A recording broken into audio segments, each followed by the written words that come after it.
happy to see everyone. Thank you for coming.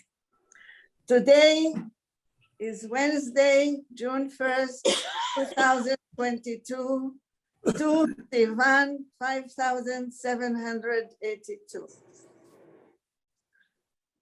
My name, as you know, is Gladys Perez Mualem, coordinator of Women Learning Group of the Spanish and Portuguese Synagogue, Montreal.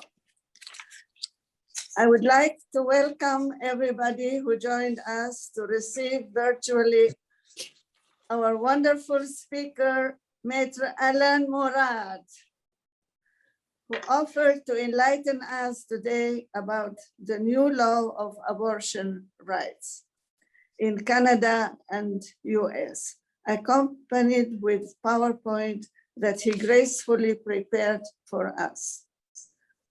We might touch also Bill 96, not sure.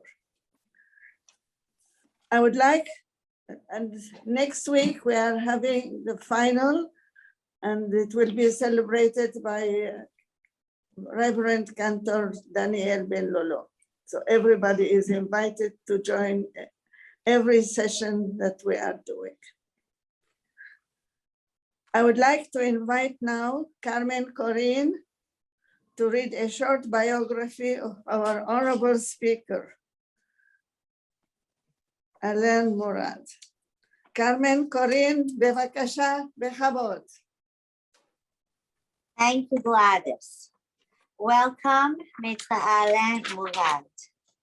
Alain Murad is Vice President Legal and Secretary of Canadian clothing retailer Reitmans Canada Limited, where he oversees all the company's legal requirements. Prior to his time at Reitmans, Alain was a partner in the Montreal office of Davies, Ward, Phillips and Weinberg LLP, practicing in the corporate, commercial, intellectual property, information technology, advertising and marketing, and privacy law fields. Alain also practiced in the Montreal office of Borden Ladner Jarvet LLP and with the Boston-based law firm Testa, Hurwitz, and Thibault LLP. Alain is a graduate of McGill University's faculties of Law and Management and Concordia University's Faculty of Commerce. Alain also served as a law clerk to the Quebec Court of Appeal, and he is a member of the bars of Quebec and Massachusetts.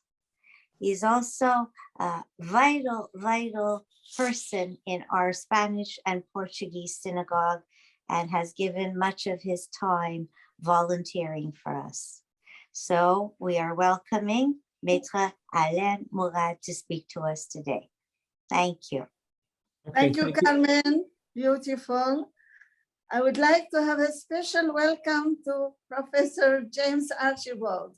I am happy that you joined the Women Learning Group today. Thank you. Okay. Gladys, it was a pleasure to see you today. Hello. You never leave us. Thank you. Hi, Jim. Thank you. We're always happy to see you together. It's good he's here today, yeah. Yes, thank you. Okay, now, Maître Alain Murad, bevakasha, bechabod. Okay, thank you so much. Thank you very much, Gladys and Carmen and ladies. It's a pleasure to be here. Thank you to Jimmy, the Rais, for gracing us with his company. I'm always a little bit nervous when Jimmy's part of the audience because I know that I'm going to be evaluated very, very strictly, and I hope that I'm up to snuff. You'll get a grade afterward, Alain. We will hear you and receive you with love. Okay, well, thank you. Thank you so much. So I'm just going to share my screen now so that I can put on the presentation. And just let me know that you have it. Everyone can see. Yeah. Yes, we have it. Yeah. All right. So thanks again for having me. I thought today that it would be apropos to discuss the issue of abortion rights in Canada and the United States. The reason being is that I don't know how familiar you are with what's taking place in the United States. There was a recent leak of a purported US Supreme Court opinion that purports to repeal Roe versus Wade, which is the seminal abortion decision in the United States that federalizes, that constitutionalizes a woman's right to an abortion in the US. And this is really, really big news in the United States because it's basically going to change how, if in fact it's released as is, it's going to change how abortion rights are really looked at and governed in the US.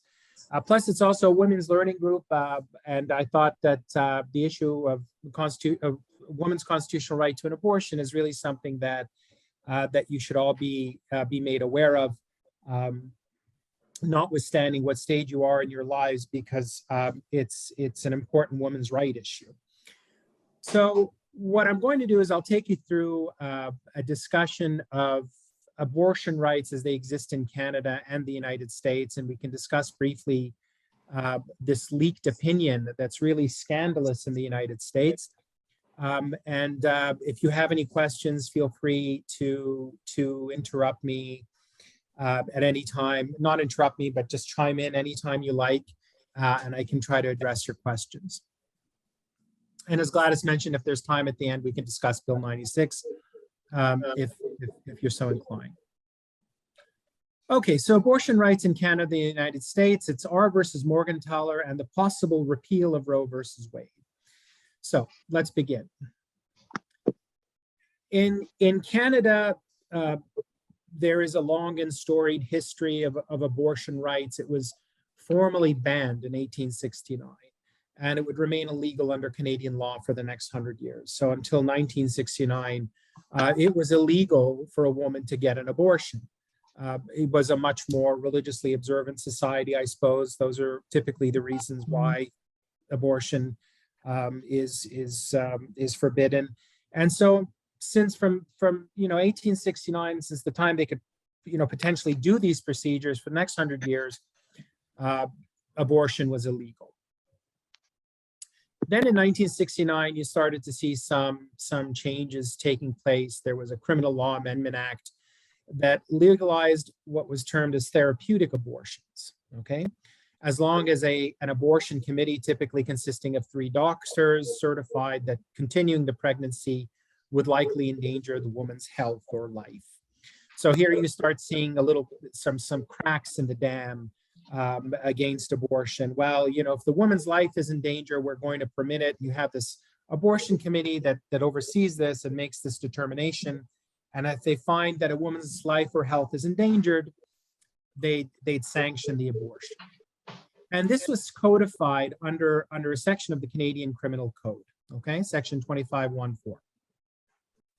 Then came R versus Morgentaler. So I'm sure that many of you have heard the name of Henry Morgentaler. He was I don't think he's still alive. I think he passed away not so long ago, but this was a 1988 decision. And what Dr. Morgentaler did was he set up an abortion clinic in Toronto for the purposes of performing abortions on women, but who had not received sort of the official papal blessing of this therapeutic abortion committee, as was required under the Canadian Criminal Code. So he said, you know what? I think a woman has an absolute right to choose. I don't really care whether or not the therapeutic abortion committee allows it or not.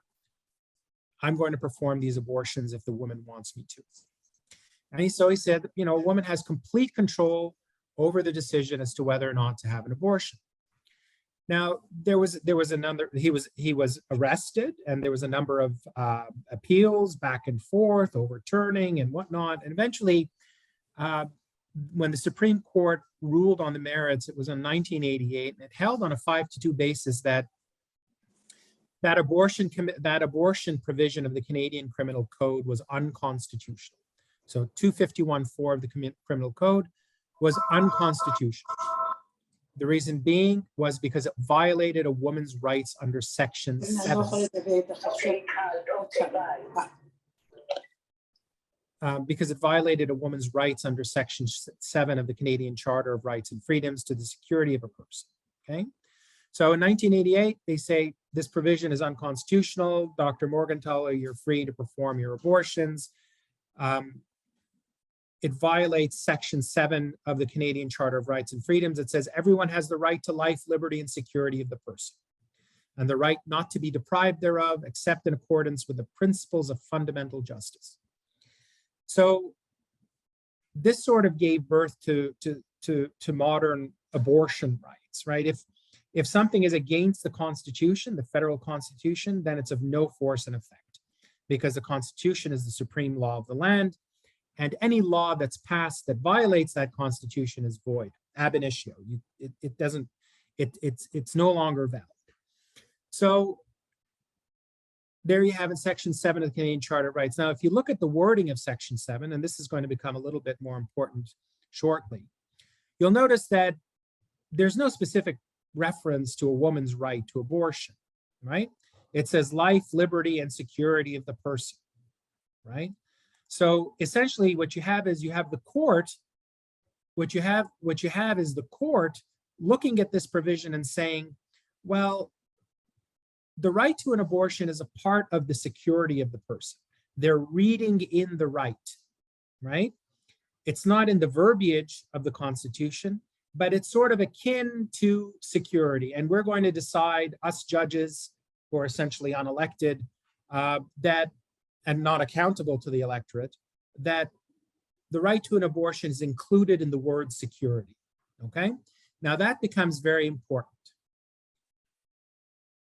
So, as of now, Canada has no criminal restrictions on abortion. In fact, it's one of the most liberal jurisdictions on planet Earth. It's legal at all stages of pregnancy, regardless of the reason. And it's publicly funded under the Canada Health Act and various provincial healthcare systems, okay? Now, one thing for you to keep in mind, that because something is legal, it doesn't mean it's done all the time, right? Especially later stage abortions. That's when it becomes very, very contentious. You know, most abortions, I think some 90% of them are done in a woman's first trimester. But it's the ones that come, you know, when you have a fully formed fetus and it's viable outside the womb, that things become particularly contentious. But in Canada, it's all good. You can have a fully formed fetus inside the womb, almost 9 months, and you can have it aborted. And it's legal under Canadian law. Now, access to these types of services may vary between province and regions, and few providers provide a service beyond 23 weeks without a medical reason. Now, what's interesting about the Morgentaler decision is not the majority opinion. The majority opinion says abortion is preventing a woman from having an absolute right to an abortion essentially it violates the security of her person, and it's void because it's unconstitutional under Section 7. But what's interesting is the dissenting opinion. Remember, the judges weren't unanimous on this ruling. The dissenting opinion said that a woman has no right to an abortion under Section 7, nor under other laws. Why is that? Because of the role of judicial review and how the courts must not go about creating rights that are not explicitly found in the Charter, nor should they interpret the Charter rights to protect interests that the rights were not initially intended to protect. So what does all this mean? Why is there a dissenting opinion? There were some judges that believed in being very, very restrained in terms of how you adjudicate over a case.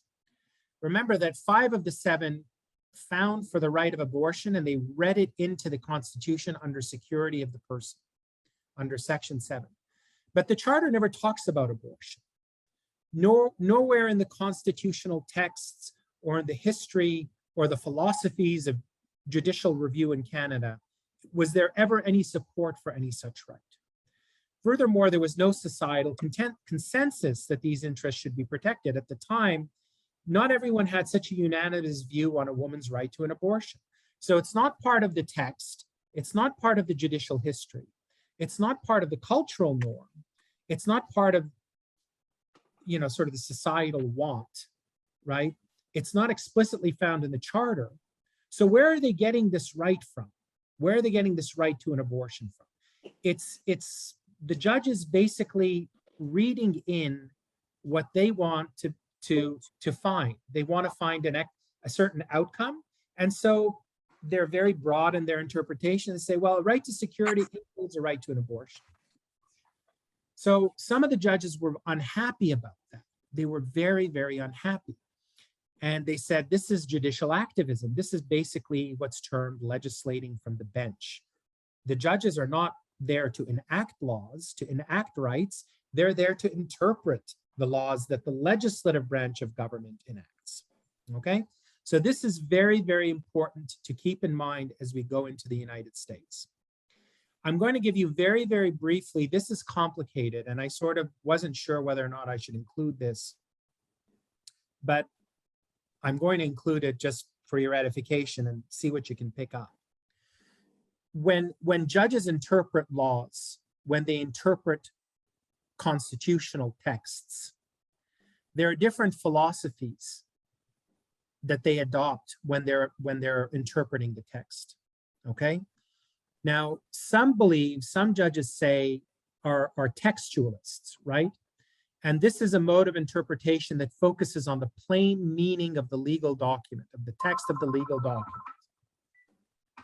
It emphasizes how the terms in the Constitution, sorry. Just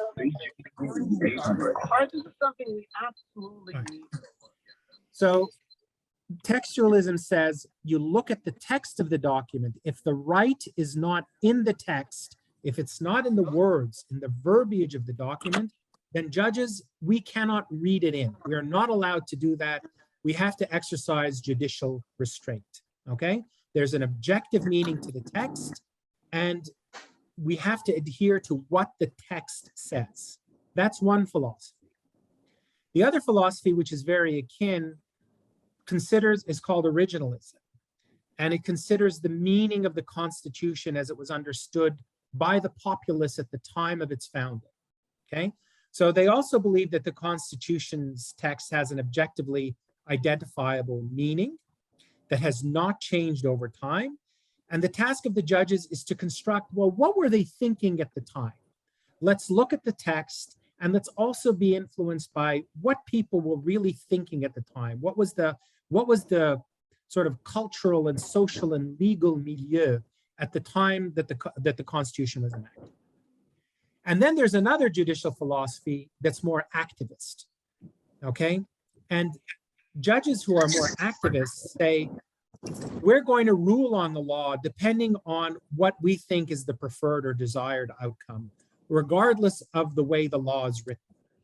So they view the Constitution as a living tree that evolves over time, okay? Now, the issue with this is that, and they'll say, well, you know, we have to modernize. We have to view the Constitution in more of a modern setting, refracted through a modern lens, right? So even if the text doesn't specifically refer to a right to an abortion, well, if we think that's what society wants, and if it's a proper and equitable outcome in our opinion, we're going to read in that right. Now, this sort of goes to the heart of judicial review. And this is a very, very, very important and contentious issue with judges, especially in the United States, where there still remain genuine differences of opinion. In Canada, it's very homogenous. In Canada, they're all judicial activists. But in the United States, there's a conservative group of justices that are very much textualists and originalists, and who don't want to engage in judicial activism. So why is this important? Because your views on abortion may be shaped by your judicial philosophy and what you feel is the appropriate role that judges should play in society.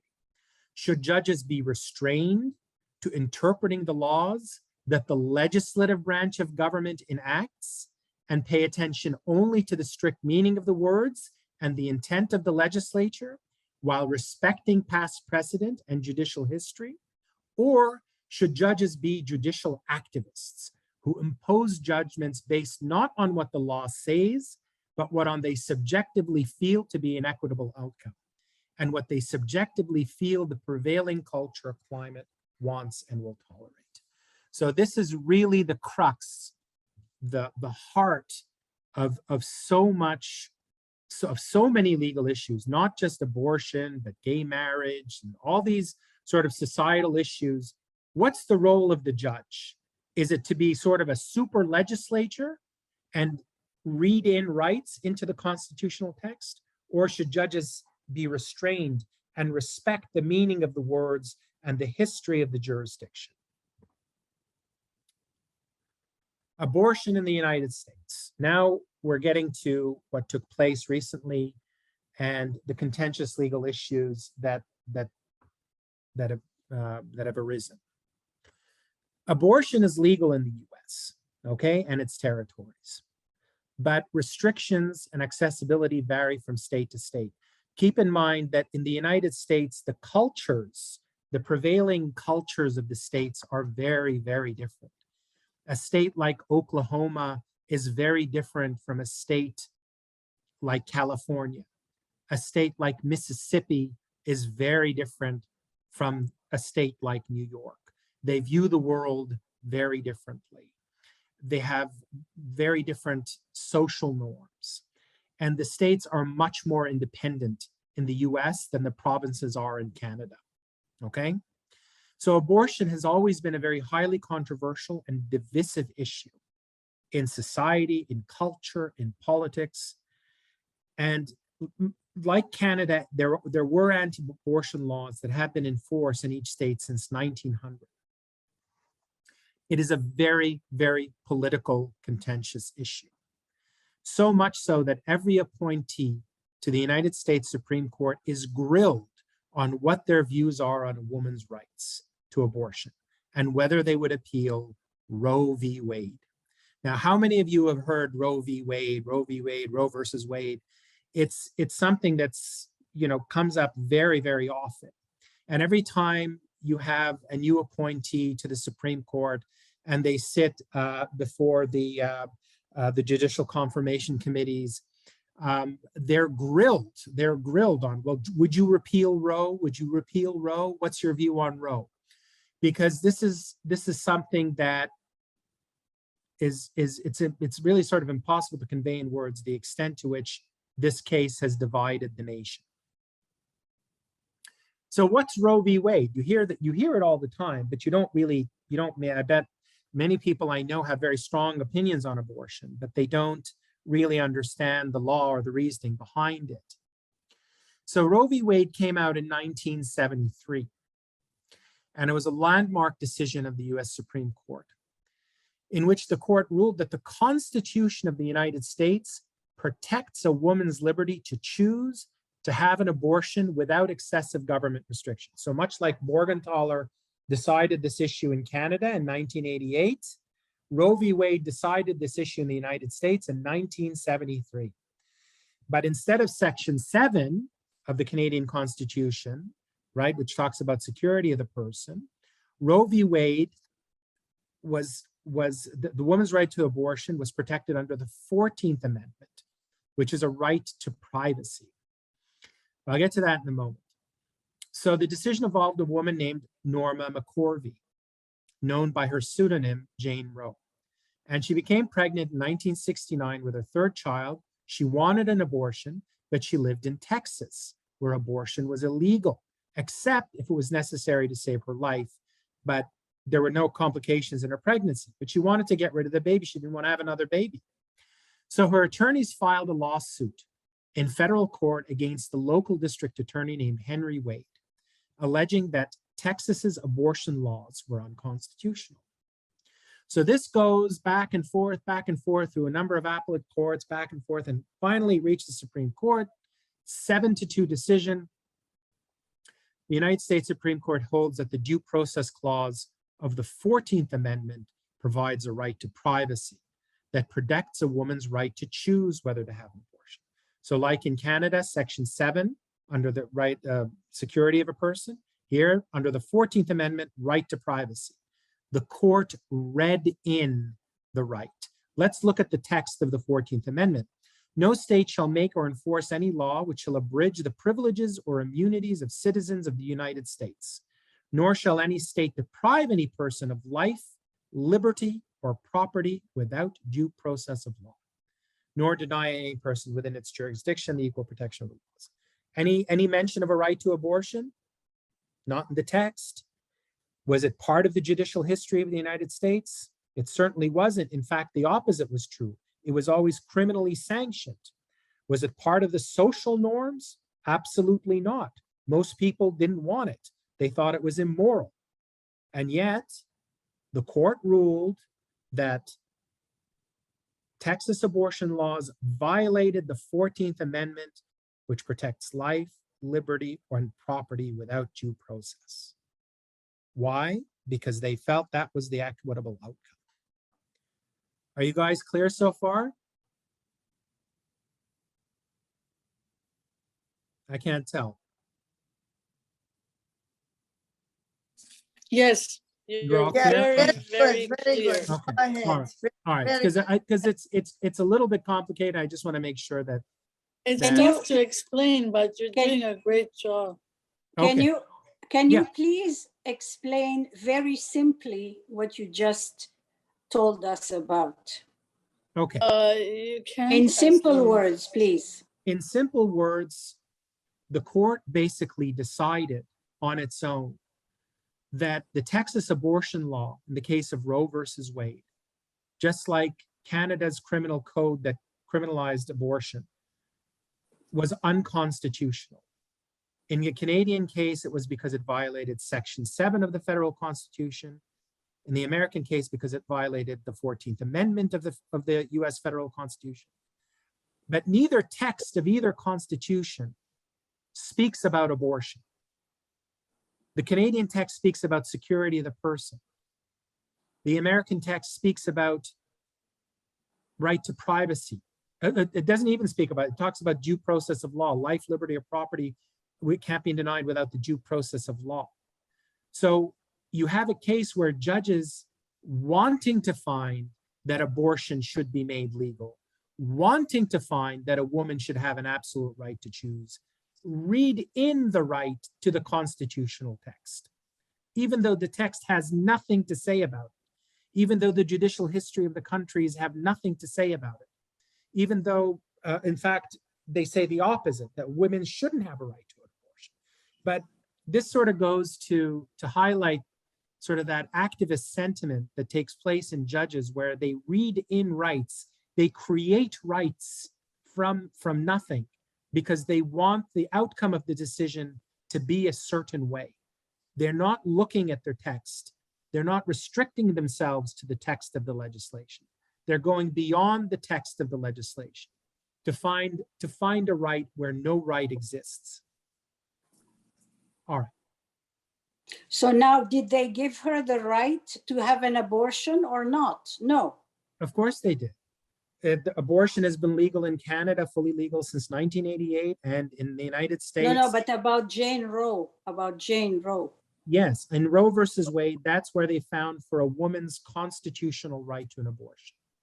Okay, the federal constitutional right. So what does this mean essentially? Now the U.S.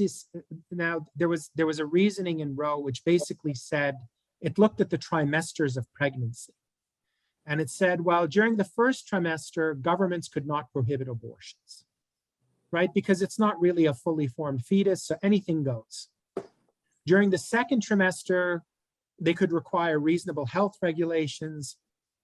And during the third trimester, abortions could be prohibited entirely, so long as the laws contained exceptions which were necessary to save the health and life of the mother.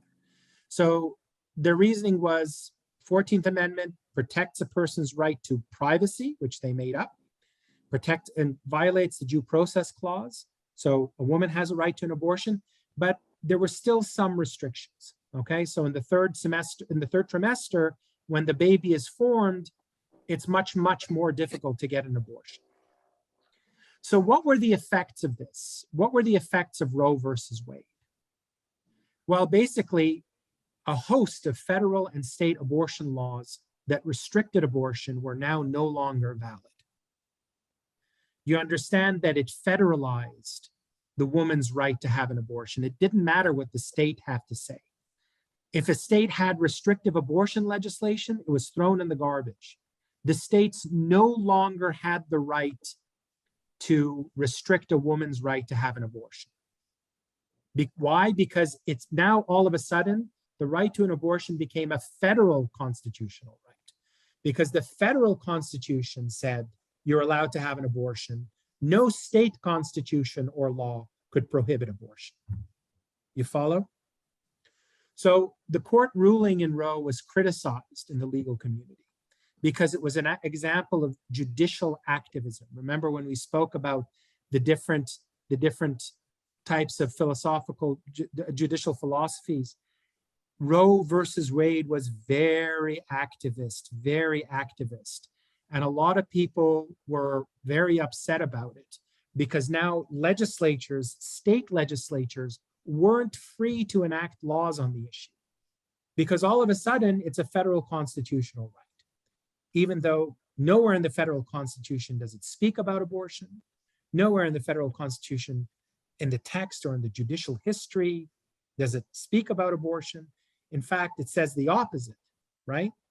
But the court read it in anyways. There was another case afterwards called Planned Parenthood versus Casey that reaffirmed Roe versus Wade's decision, but they abandoned that trimester framework. I won't get into this because it's going to get too complicated. So this brings us back to today. So what happened in the United States this past month? Well, it gives you it's a very interesting illustration of how political the dynamic is in the United States, especially surrounding this issue of abortion. In 2018, Mississippi enacted a law, okay,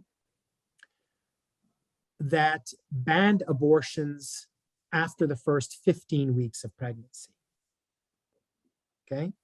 So Mississippi enacted this law that they knew would be struck down by Roe versus Wade. They knew it was against Wade and Roe and the Casey decision, okay? But they enacted it anyways. Why did they do that? Because they sensed a shift, an ideological shift on the court. What was that ideological shift? The appointment of 3 conservative justices by Donald Trump: Amy Coney Barrett, Brett Kavanaugh, and Neil Gorsuch.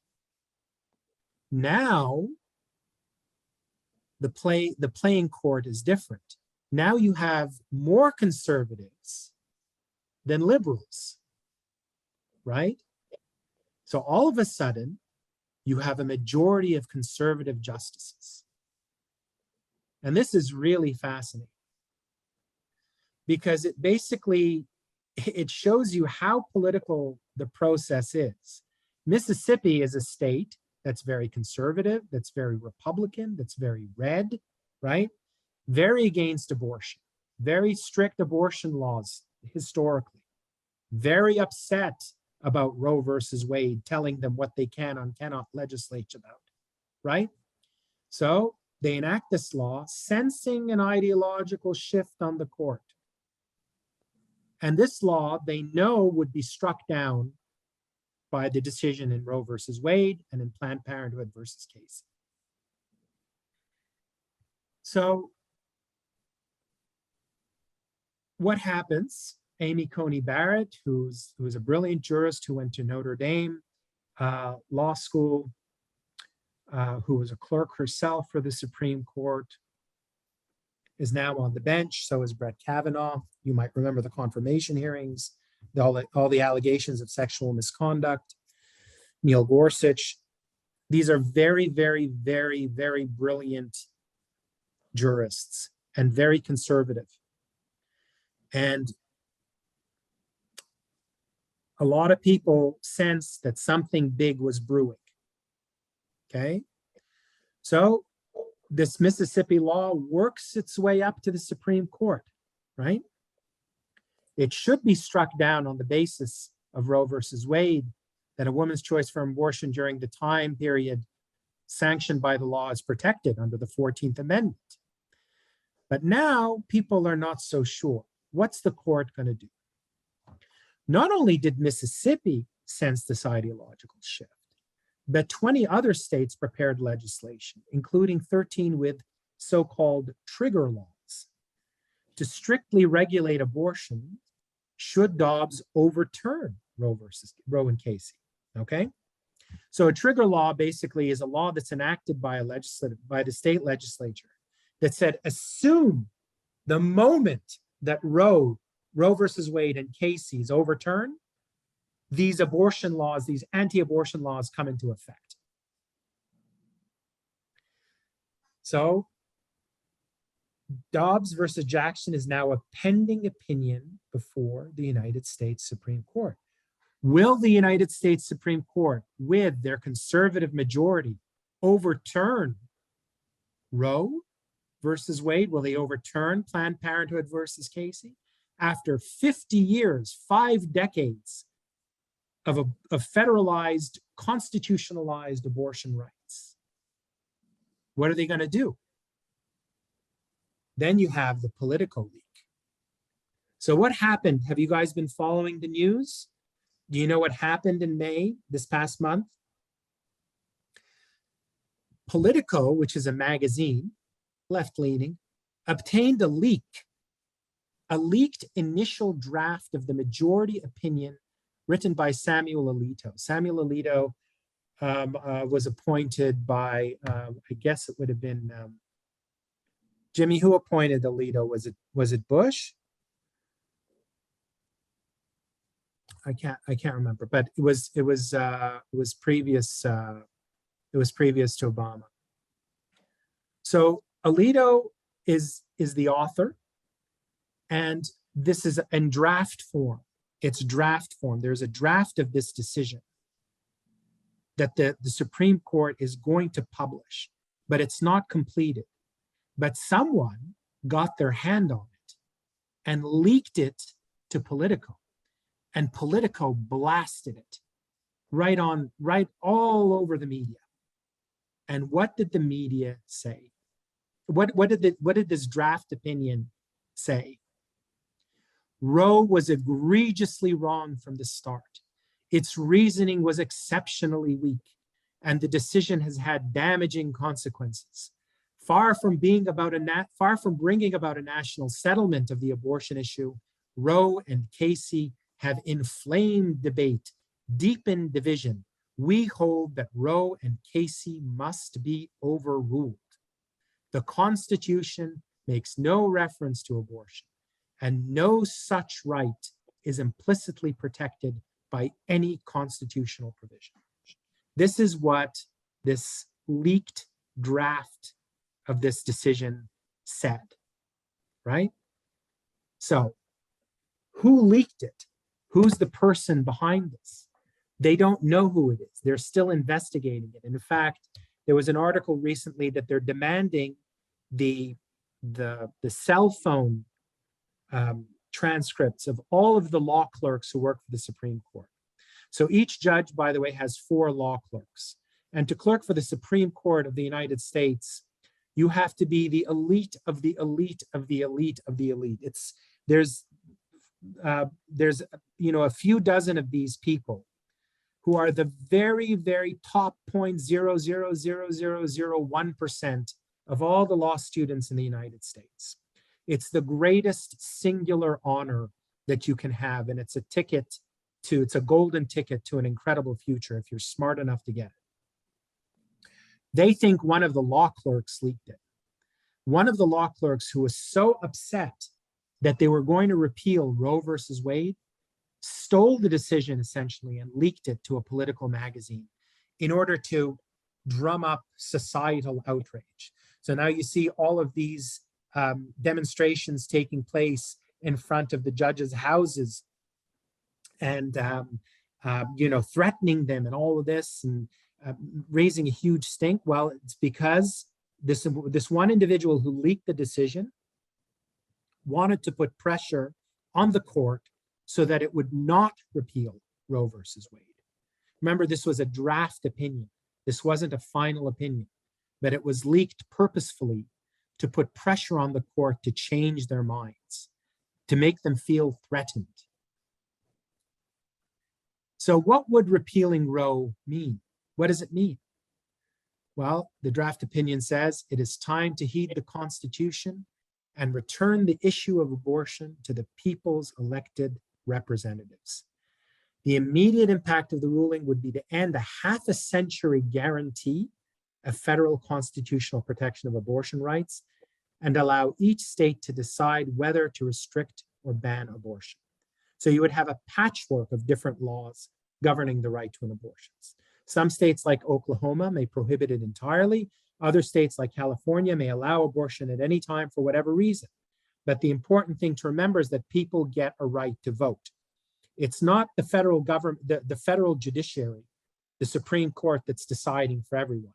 Now, each state gets to decide for itself because abortion would not, the decision that ruled that abortion was part of the federal constitutional protection under the 14th Amendment would be removed. So that really, in a nutshell, and I know it's complicated, it's a heavy, heavy topic, and I'm sort of taking you through the judicial workings of it. But that really is the heart of this issue of abortion. Remember, in Canada, this doesn't exist. In Canada, you have a full abortion rights. I mean, assuming you can find the facility and get the appointment and whatever, women have abortions here all the time. In fact, women have abortions in the United States all the time. But this decision, this Dobbs decision that seeks to overturn Roe versus Wade, would remove the right to an abortion from the scope and ambit of federal constitutional protection. And that is a huge, huge, huge thing because women can't get abortion on demand any longer.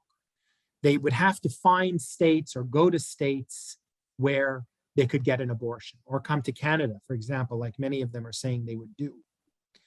But this would be, you know, one of the most groundbreaking and historic and cataclysmic decisions when the court rules on it. Should be, you know, any day within the next week, 2 weeks or whatever, when this decision is going to come out. We'll see if they stick to their guns.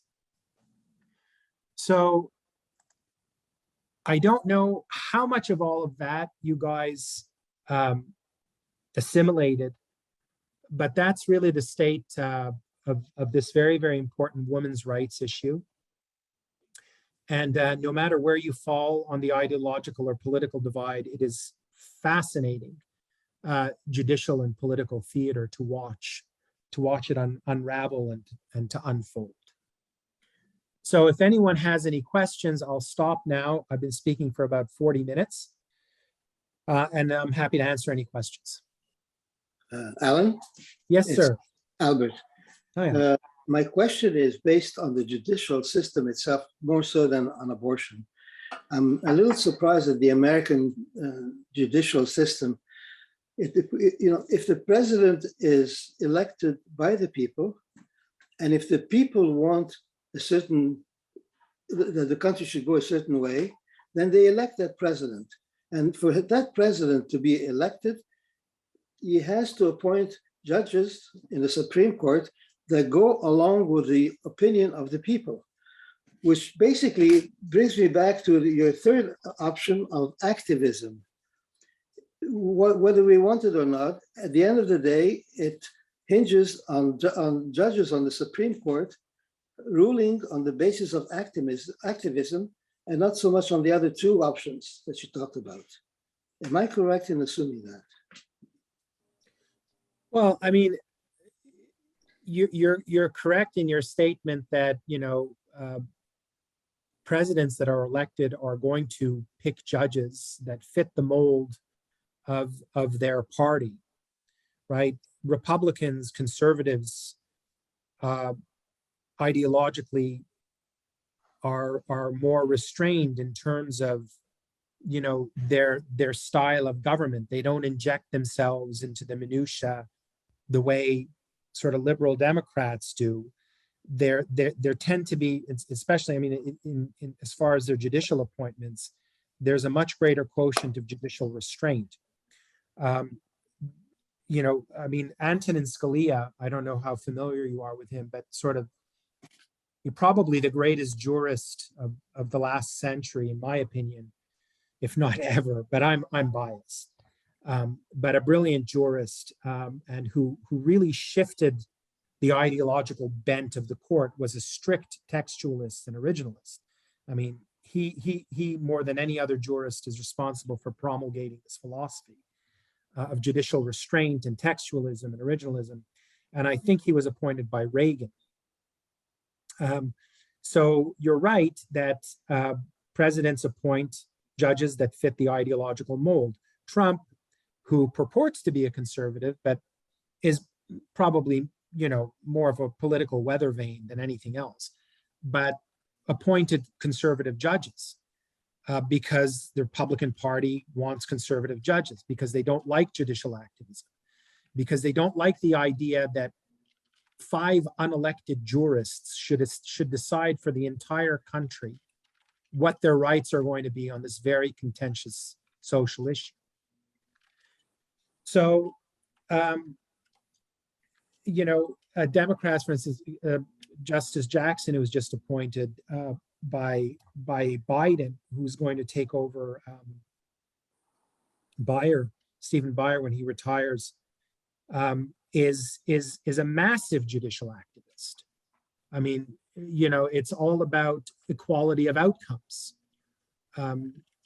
It's all about, you know, identity politics. You know, she's going to rule on the basis, and I'm being presumptuous, but I think her judicial record speaks for itself. She's going to rule on the basis of what she thinks things ought to be, not what the law says necessarily. So you have a problem. It's problematic. You know, I'm sort of very sensitive to these issues, not just because I'm a lawyer, but because ideologically I'm right of center. I'm a conservative, and I don't like it when the government or judges sort of inject themselves into the minutia of my life and tell me, you know, what my rights are. The legislative branch enacts laws. It's not left to the judicial branch to enact laws from the bench, essentially. So, you know, in the United States, it's much more, there's a much greater variance of opinion. In Canada, really, these issues have long been since decided. There's no equivalent to the Republican Party in Canada. There's no real conservative, other than sort of provincial strongholds like in Alberta. Most of the country is very liberal. But the core of my question, Alan, if I may just continue that for a moment, my question was really based on the concept of activism. And if the Supreme Court judges rule on the basis of activism, then of course you're going to get, like you said, the case that you showed, you're going to get chaos, because there's no way you're going to be able to rule according to the law. You're going to rule on the basis of maybe 50% of your population going one way and 50% going the other way. And that's why they got chaos. That's absolutely right, because Exactly. because you're not going to have there are no objective standards by which to judge, right? It's whoever's in power at the time. And you see this sort of manifest itself in different theaters, not just this issue of abortion.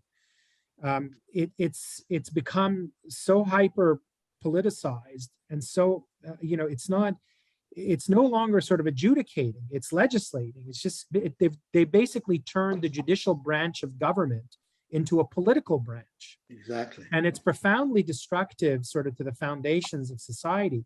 This political leak really undermines the foundations of government. What you're saying, Alain, if I may, is that they're playing God, and so it's chaos. everybody. I mean, there are as many opinions as there are people. Yeah, so that's why you have to, that's why I'm more, you know, sort of, I always believe in the exercise of judicial restraint. Look at what the law says. You know, before you sort of enact sweeping changes, you have to think about the consequences. I don't think people really do. I mean, even the legislature that's supposed to debate these issues over a protracted period of time doesn't do it properly. But the judicial branch, activist judges are, in my opinion, quite dangerous. Alain, Andre, you have a question? Andre, Yes. I would like to know what's the public opinion. What do they think about it in the States On the issue of abortion? on the issue of abortion?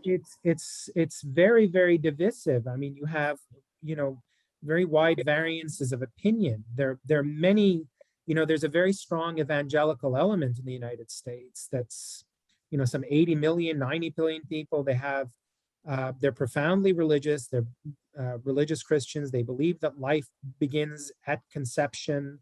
They don't want abortion under any circumstances. Then you have hyper activist liberals in New York and California that basically advocate for infanticide, who basically say you can kill the baby, kill the fetus at any time, even after it's born, immediately after it's born.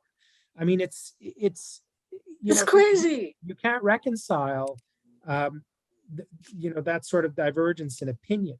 And there's a lot of people who simply fall in the middle. Like, for example, if you ask me, in my opinion, if I were sitting, do I think Roe should be repealed? I do. I think Roe versus Wade should be repealed. I think legislatures of states should decide on their own. But if I were sitting on a state legislator, I would enact a law that says a woman has a right to an abortion, you know, during the first trimester, before it forms into a baby, you know, while it's just a conglomeration of cells, she finds out she wants to abort it. I don't have an issue with that. What I have a bigger issue with, for example, is late-term abortions, where they're basically, you have a 9-month fetus that's right about in the birth canal, and they say, well, it hasn't been born yet, we can still abort it. Because but we're still playing God here, because, Alain, listen, a woman is, we're all growing, we're all evolving, and God gave us this right. When we have a wound, our body heals itself. So a child that's conceived, and you might call it a cell is alive. It's life. Sandra, who created it? There's many people who would agree with you. There's other people, really the contentious issues sort of lie at the most like extremes. For example, if Oklahoma says you can't have an abortion if you're raped, God forbid, if a woman is raped and she's impregnated, should that woman have a right to have an abortion? I mean, I would argue, yes, she didn't want it, she didn't ask for it, she was sexually assaulted. If the abortion poses a danger to her life, is the moral calculus in favor of her having the baby anyways? I mean, there are these issues that you have to be cognizant of. I'm sympathetic to the idea that life begins in conception. I don't necessarily believe it. I mean, but I can understand. It's a cell, it's living. Well, so that's it. So many people will agree with you. In fact, a huge swath of the U.S. population would agree with you. But But people, you know what? I'm people sorry won't. to interrupt. I like your approach. You cannot make blanket statements. That's what you're trying to support. Well, I'm not. I'm saying that, you know, judges shouldn't be in the business of legislating. They shouldn't be political apparata that's part of the political. So they have to. The judicial branch has to remain objective, has to remain neutral, has to view the law in an objective way and respect sort of the text and the intention. The problem is that the more judges become activists, the greater the likelihood that they're just basically imposing their opinion and legislating from the bench. And therefore destroying the fabric of society. Well, I mean, a lot of people, it could, I mean, hypothetically, these things, from top down, these things have a very divisive effect on society. I think Jimmy had a question. I'd like to say something. Dr. Archibald, bevakasha. Thank you, Gladys. Mabruk, Alain. You did a very good review of the situation. It was very informative. I'd just like to make one brief comment about the issue of judicial activism. When you looked at the three different ways of approaching the issue, clearly there's a tendency in the courts, not only in Canada, but in the United States, to move toward more judicial activism as we move forward. The backdrop to that is that the law evolves. The law is not static.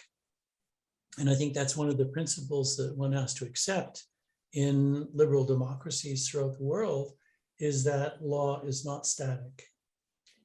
But with that as a backdrop, I'd like to remind us that through Gladys's work, all of the issues that are discussed in the Women's Learning Group are discussed in the context of a synagogue. And so one of the questions that one might have is, what's the Jewish point of view as far as this issue is concerned? It's a bit like the elephant in the room question. So it's important, I think, for us to reflect on this. Not that anyone is going to give you an answer one way or the other on this, but when I looked at the comment you made about judicial activism, it reminded me of a recent book which was published by a rabbi who is of Iraqi origin, and who was, in fact, my rabbi in Italy over the last year. And his name is Alberto Somech, whose family originally comes from Basra. So maybe some of you know his background.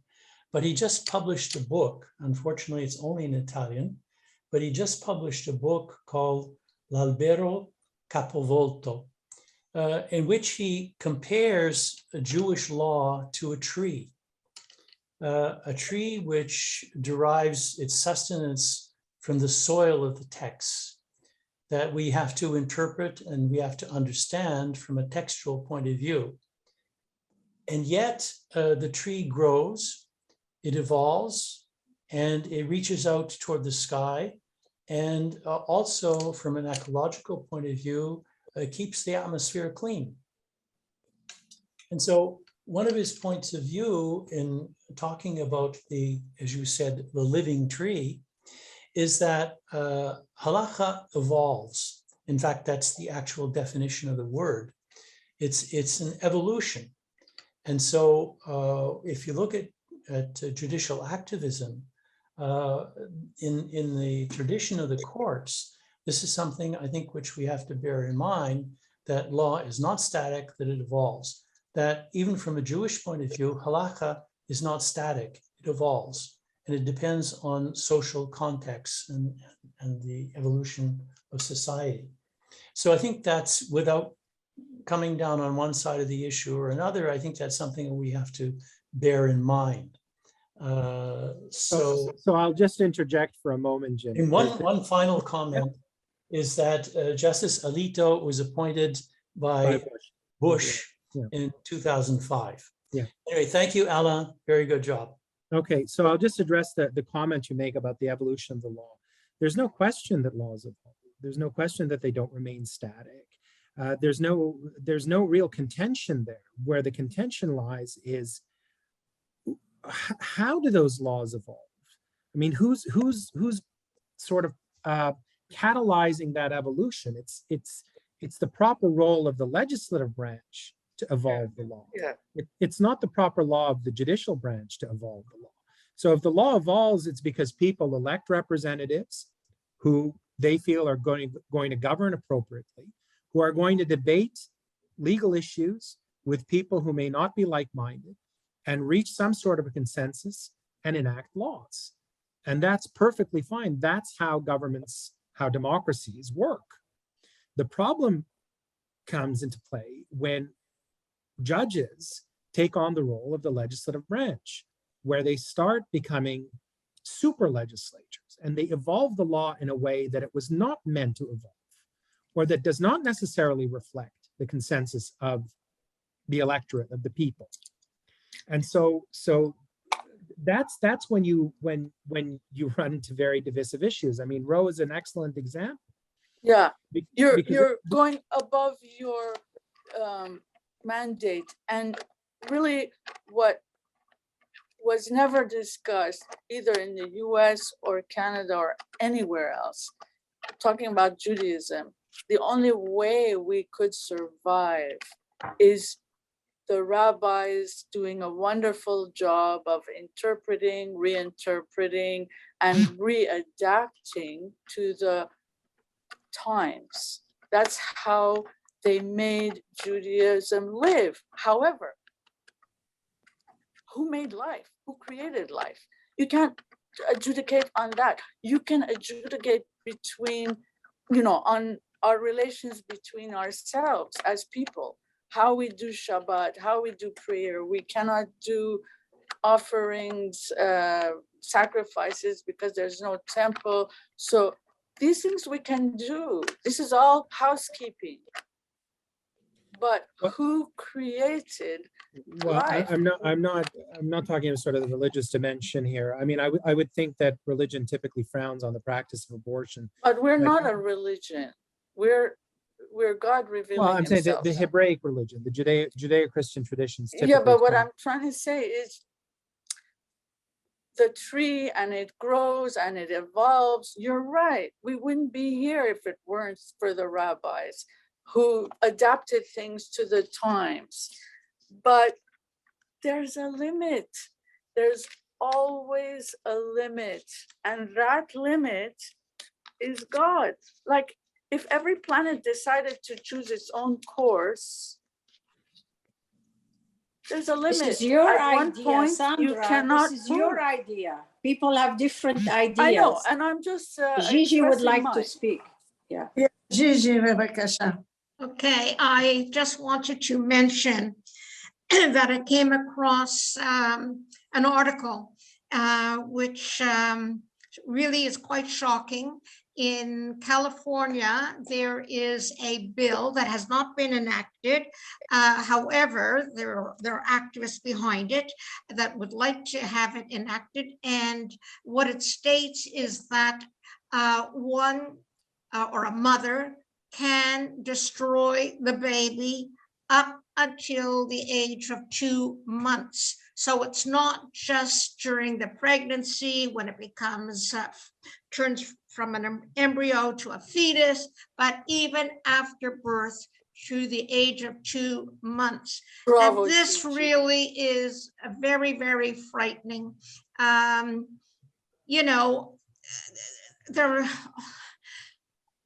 think that when we're questioning life, because this is what we're doing, we're questioning what life, and we're taking it very, very sort of carelessly, recklessly. We're saying, well, a mother has a right, but we're not saying that the growing fetus has a right. So I think there are lots of ethical questions, moral You're questions, right. religious And questions. God has a right. Anyway, He created it. so He has a just right. talking about extremism, So- it can go further and Yeah. further, and that's In very, very Canada- frightening. In Canada, there are provisions in the criminal code on infanticide. Oh, yes. So that type of practice, I know that it's been bandied about, but it's still not legal in the United States. It's still a form of culpable homicide in Canada and the US. They're not, the idea of killing live newborn babies hasn't taken on sort of a popular hold, but it is a byproduct of that sort of thinking. If you don't value life, then, well, you can rationalize any sort of barbarity. But fortunately, it hasn't come to that. But I will tell you that late-term abortions in the United States, while there are few providers of the service, and in Canada also, it does exist.